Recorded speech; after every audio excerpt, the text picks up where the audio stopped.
This is Walt Disney World Today. Give us 5 minutes and we'll give you the world. It's Monday, August 4th, 2008, and this is episode 444 of Walt Disney World Today. I'm Matt Honaker of StudioCentral.com. On the show today, we have Mike Newell, Mouse World Radio. Welcome, Mike. Hey, Matt, what's going on? Not much. Also joining us is Mike Scope of AllEars.net. Welcome, Mike. Hey, I just heard a new term today on the radio. A fellow says we've got something now called the rat race. Carousel of Progress. Progress, yes, sir. And also joining us is the fabulous Annette Owens of MEI and Mouse Fan Travel. Welcome back, Annette. Hey, yeah, it's been a while, guys. Nice to see you.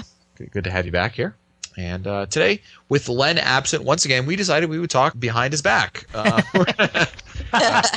We're talking actually about Disney guidebooks. There are a lot of them out there. Obviously, the Unofficial Guide to Walt Disney World gets mentioned here and there.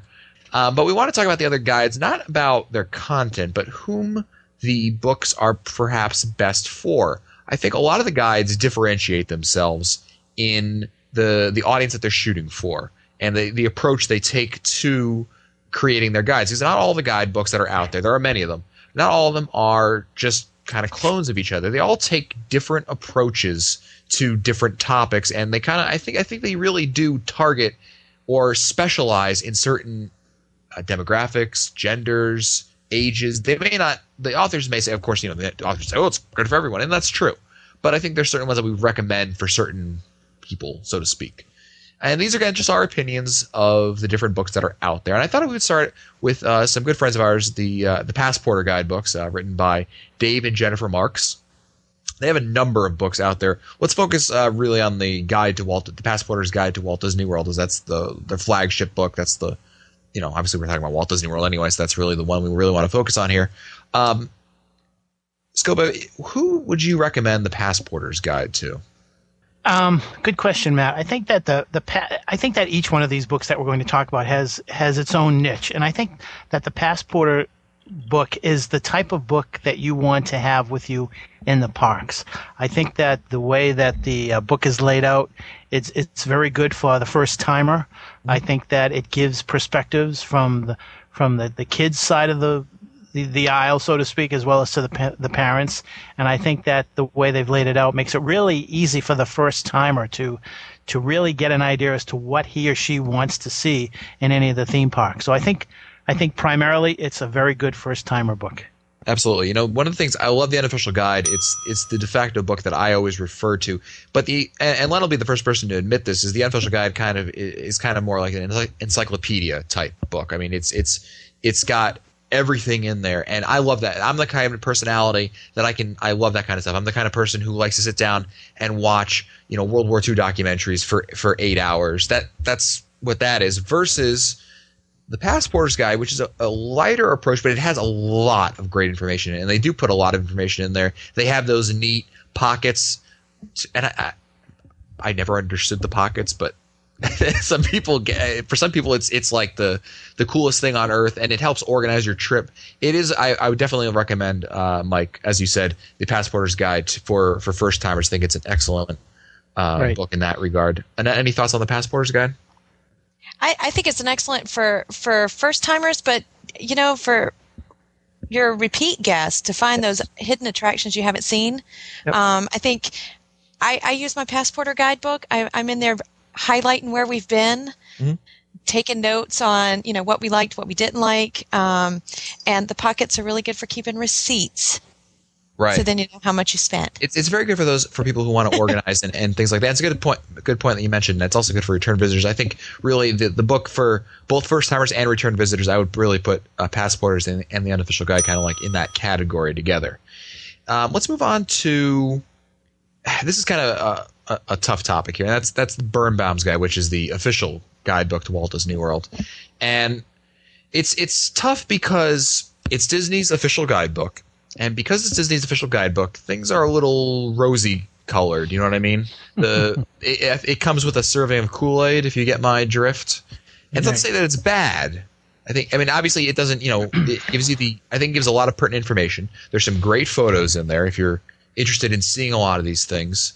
But I think the only issue I have with it is just simply that it doesn't I don't think it gives enough constructive criticism to tell you like avoid this. I think that's just as important as telling people, oh, you need to do this and this and this. But that being said, I also think it's good for I think it would also be good for a first timer, or better yet, someone who's been to Walt Disney World before maybe and wants to hone up on some things. Maybe they'd been there many years ago and wants to kind of get a refresher course. What do you think, Scopa? Yeah, I think you're right, Matt. I think that I really mention to people who have never ever been to Walt Disney World or who have not been in, let's say, 10 years to go out and actually invest in Birnbaum's, because it does give you a comprehensive list of everything down there. It shows you photographs. It gives you detail on the attractions. Like you said, it's the drinking from the Disney Kool-Aid. It does give you a rosy picture of everything. It does give you a few tips here and there. There's lots of information. There's phone numbers and other things. But it's not your. I would not treat it as a Disney Bible as far as giving you everything that's both good and bad about what's down there, or pros and cons of certain things. But again, it's great if you've never been down there and you really want to get an understanding as to what things look like, what's down there. But you really need the other books to really give you a complete and accurate picture of what to expect. Yeah, I think the key word there is complete, Mike. And certainly when we're talking about all these books, these are our opinions. I mean, one of the things that the Birnbaum's Guide has and I mentioned this just before, is that it has a lot of images, which are great. For me, it's not my particular cup of tea. If I want to see pictures, that's what the internet's for. Some people love the pictures in there. They think it's fantastic. They think it's just as important having great pictures as having good information. And if that's your thing, if you like that kind of approach to the book, if what I'm describing sounds good to you, that's maybe a good reason for you to pick up that book. I've got one thing to put in there, Matt. Yes. For families that are going, maybe this is the book for the kids to get familiar with where they're going. They're going to see pictures. It's going to make things more familiar to them when they get there. Yep. And maybe this is the book for the kids, and maybe the parents use another one. It's funny that you mentioned the kids, because another book that comes to mind for kids is The Guide to the Magic by Tim Foster. Yes. It's visually beautiful, and I think it's one of the better guidebooks for kids.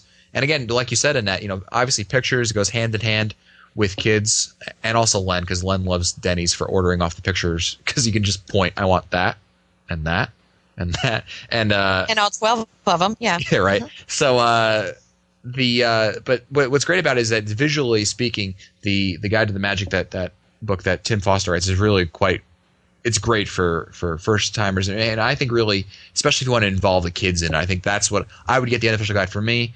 And for Matt Jr., I would get definitely the Tim Foster's book, because I think that would really be one that would definitely stand out. What do you think, Newell? What books for kids? Are you making an announcement? No. Is there something that we missed, Matt? Definitely not. Matt Jr. No. Huh? Okay. Many years from now. Yes. Yeah. As an adult without children, I'm just as big a fan of those guides as myself, including Birnbaum's, because I love the good pictures. And there's nothing. I buy Birnbaum's every year. I buy that with my unofficial guide. I get the 2 every year. Although the unofficial guide, I usually get 2 of them a year because they come out every 6 months. But I usually pick that one up as well, because that's the first one that I've ever bought. When I was planning my first trip, that's the first one I got, and that's the only one that I knew about. So I always talk about going to Disney blind, and I didn't know anything about guidebooks, and Birnbaum's was the first one. So that's kind of, and I always get it just to relive that first time trip, and it's always a pleasure for me to read through it. One of the books that we're talking about a lot of these books here, and a lot of them, the Passporter, obviously the unofficial guide, Birnbaum's, these are all books that I think are fairly comprehensive, and not everyone has that kind of personality. I know there are a lot of my friends who like going to Walt Disney World, but they don't really want to dive headfirst into the deep end of stuff. They just want a general, good, easy introduction to the parks. And for those kinds of people, I often recommend the Hassle-Free Guide to Walt Disney World, which is written by Steve Barrett, his other book, as I like to call it, because most people know him for his Hidden Mickey's book, even though he wrote the Hassle-Free Guide many years before the Hidden Mickey's Guide that he writes also, which is also very good. But the Hassle-Free Guide, I think, gives a great overview of the parks, of the resorts, but it's again, it's not as in depth as the other ones, but that's not to say that that's bad. But it gives a very good, I think, general overview. It's especially good for first timers or for those people who want to have touring plans, but maybe want to take it down a notch and have kind of just a good idea of what to do. That's how I would best describe it. Have any of you guys ever run into Steve's books? I think you're right, Matt. I think he just came out with a brand new edition of the Hassle-Free Guide to Walt Disney World. And my comment is that, I mean, the title of the book is so appropriate because it's hassle-free reading. It's hassle-free writing. Steve simplifies everything. It makes it very easy. There are people who will take a look at Len's book, at the Passporter book, at the Birnbaum book, and I'll say, oh my God, there's a lot of stuff there. But you look at Steve's book, and it looks like, hey, this is a nice book to pick up and read. If I don't want that in-depth information, I just want a quickie guideline to, what I need to know, how I can make the best of my trip down there. And I think it's an appropriate book for those people who are really short on time, don't want to spend a lot of time doing research, and just want information really quick. Yeah, I mean, it really covers the Hassle-Free Guide really covers the basic necessities, and it's not as comprehensive, but I think it's a great book for someone who's looking for a lighter read and wants to get in the basic information. With so many guidebooks out there, though, they're starting to really differentiate themselves. We talked a little about Tim Foster's book, which is, I think, really great for kids. Another one that really comes to mind, I know, Scopey, you're a big fan of it, is Kim Button's book, the Q-Line Survival Guidebook. And when I first got this book, it was a review book someone sent me, I was like, all right, who are we kidding here? But I gave it a shot. I read it, and I really, really, really liked it. I thought it was great because it's not just for kids. It's good for adults. It's such a varying level of topics covered. And I'll put in a link in the show notes to an episode where we interviewed the author, Kim Button. She came on, and she's a lot of fun to talk to. And I mentioned it on the show, but it's a good family-friendly book for actually bringing in the parks, because as much as I love the Unofficial Guide, I used to bring it in the parks with me. I put it in my backpack, but it's so cumbersome and gargantuan that it's hard to really bring with you every single day without weighing your bag down. But the Q-Line book it's very small, but it provides for a lot of entertainment in the lines. And for kids, I think that's just invaluable. And for adults, it's invaluable. Yeah. I mean, you know what? Go ahead, Scott. I was going to say, Matt, Kim is a former cast member, so she's seen a lot of things. She's been around Walt Disney World enough so that she recognized what needs to be documented as far as how to keep everybody occupied while in those long queue lines. And the book is really entertaining. It's one of those books that I think you can take with you into the park. And when you're just about to get into a long queue line, you open up the book and Kim will give you all kinds of ideas as to what to do to pass the time away. So I think it's one of those books, like you said, it's got its own little niche. Yeah. What I was thinking about, Mike, was if you recall when we actually put to test our 4 parks in one day idea, and we were in the Soarin' line, and that line, I think we could have definitely used that book in that line, because I mean, it was just such a long wait, and you can only play those games so many times before it just gets, your arms get tired. Yeah, you had your fill of it. You know what I mean? Right. So I think that's a case where I think that book is interesting. That book, the Kim Button's book, I would actually put that as a second tier book. What I mean by second tier is it's not an introductory book. It's not something, hey, you're going to Walt Disney World for the first time? Here's Kim Button's book. I would give them after or with another one of those guys that we had mentioned earlier as a supplement to it. Does that make sense? Yes, Matt, it does. Okay. Yes, Matt, it does. Annette, your voice has changed. Man, take a break and listen to what you sound like. Mike, you have another book on your list? We probably should point out that the one book that really talks about dealing with, I hate to say special needs, but dealing with challenges that some people may have, bringing children with health issues is Deb Comer and Deb Will's Open Mouse book. I think that it's a book that's been a long time coming. I think it's been out for 2 years now, maybe 3, and it really hits on every single aspect of. I hate to use special needs, but every single thing that you would be concerned about, and how how you need to plan accordingly. And I think it's a book that was a long time coming and a lot of work went into it. And I think that with so many people possibly having so many questions, it should be pointed out that this book is probably something that almost everybody can use, because it also is a general planning book as well. Absolutely. Another book that came to mind, again, we're talking about like these I call them the second tier books, and I think that's kind of a bad name for it, but I just can't think of anything else. Not to sound that they're second class or anything. But another book that we actually had their authors again on this show is the Queens of the Kingdom show. Queens of the Kingdom book, rather. And this one, let me tell you something. I would recommend this to, even if you're not of a different orientation, I think that it's still entertaining to read. Because for those people who have been to the world a lot, have read it, people say, well, I've read the books, I go on the websites, I know a lot of stuff there. But what would be great is to be able to read a book like Queens of the Kingdom, and just for the entertainment value, because the authors are so witty and so well spoken in what they write over there. I think it's very entertaining. And it just for that, I think it's definitely worth picking up a copy for, so that you can, again, get a different spin on things, get a different view on a lot of things that you might not have picked up on. And I think personally, I think that's a great option to pick up on. Newell, I know you're a big fan of the book.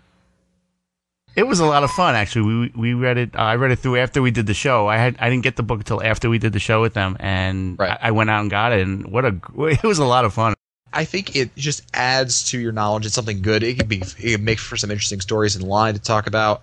I think it adds a different dimension to things, especially when you've reached that point where you think, oh, I've read it all, seen it all, done it all. This gives you something else to do. And I know as Disney World fans, we can never get enough information about it. We love reading more stuff like that. I think that makes it basically gives us a different perspective, and that's always a healthy thing. Exactly.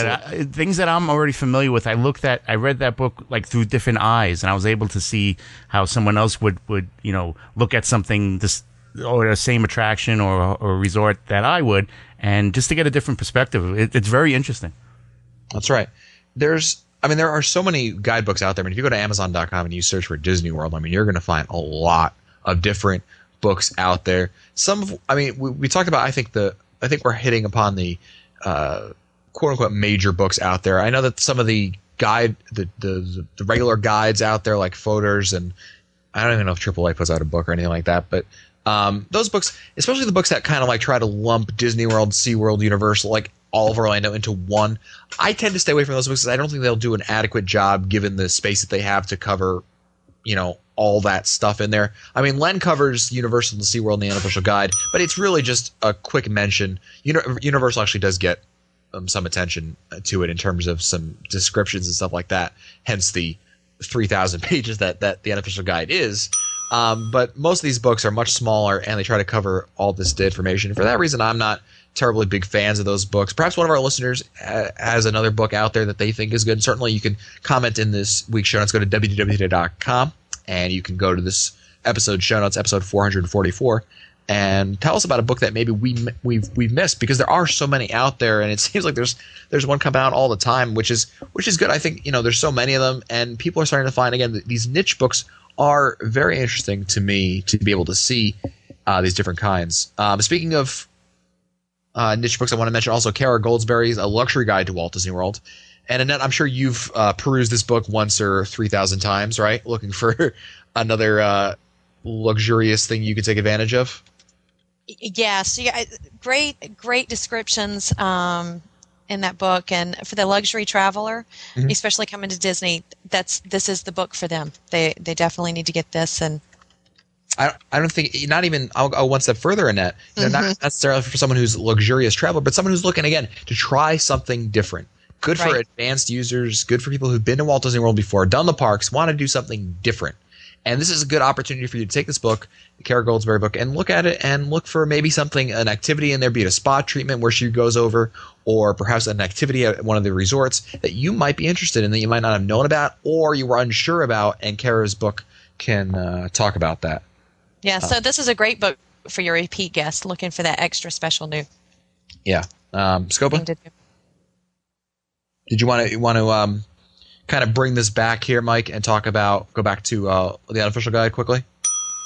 Yeah, I'd like to make a comment. When I first talked with Bob and Len about 7 or 8 years ago, I said to them, "Gee, I'd like to do a review on your guidebook." And I talked with Bob and I talked with Len and I wrote a review, and it wasn't very complimentary. And the reason why it wasn't complimentary was because, number one, I really didn't understand who they were writing for, and I didn't understand what the approach was. And then as I got to know Bob and Len, and I got to become more and more familiar with their approach, I began to fully understand what the book was all about. And I wanted to comment on that. I really think that Len and Bob's book, it's probably, it is without a doubt the best planning book out there, because I think that it's a book that you can curl up, next to a nice fire and read about a year before you're going to go. And they're very honest. They're very candid about what goes on down there. They're very candid and very, very accurate and very honest about what you can expect. And I think it's a very, very good planning book. And at the same time, besides being a book for somebody who's planning their first trip, I think it's a book that works for all of us who are veterans of Walt Disney World, who will read certain things and will say, "Oh yeah, that happened to me," and "Oh man, they're so right. That's something that everybody needs to know." And I think it's one of those books that's a great book to read on the plane as you're going down to Walt Disney World. It's a book that you can pick up and open up at any point in the book and really enjoy what you're reading. So I think it's something that people really need to realize, that book is probably the best planning book. I wouldn't bring it into the parks. I've seen people in the parks with them, but I really think it's a good planning book. And I brought it into the parks, as I mentioned, for a number of years until I really felt like I was okay without the book, because I felt that like you said, like, it's a great reference book and planning tool for you. When I would go down before I would leave, I would go through the book, kind of like cover to cover, highlight the things that were interesting to me. On the plane, I would go back, okay, let me go over my day at Epcot. Let me look at, the touring plan over there. And then when I'm in the parks and I'm trying, oftentimes what I would use the book for 9 out of 10 times was, we would want to go somewhere to eat. And then I would make suggestions that other people in my party aren't familiar with it as me. So I can show them, here's the review. Here's here's what Len says here's the description of the restaurant. Here's some of the best dishes over there. And they can take a look at it and get a good idea of it. And it was always a good fallback option, especially until you really felt, you had your feet under you, so to speak. So again, that's kind of some of the guidebooks that we've read. And we wanted to also comment on books that we've actually used, we've actually read. We don't want to comment on books we haven't read or used, because I don't think that's fair of us to be able to do that. And so, of course, we've obviously missed a few of them. But if you have a book that you've personally experienced and you think is good, again, bring it up. I'll post something in the show notes for today's episode at wdwtoday.com and share it with us as well as the other listeners out there. If you want to find our older episodes, read our show notes, or send us your comments, visit the Walt Disney World Today website at wdwtoday.com. For Len Testa, Mike Scopa, Mike Newell, and the fabulous Annette Owens, I'm Matt Hochberg. We'll see you on the next show. This has been a production of Mouse World Radio.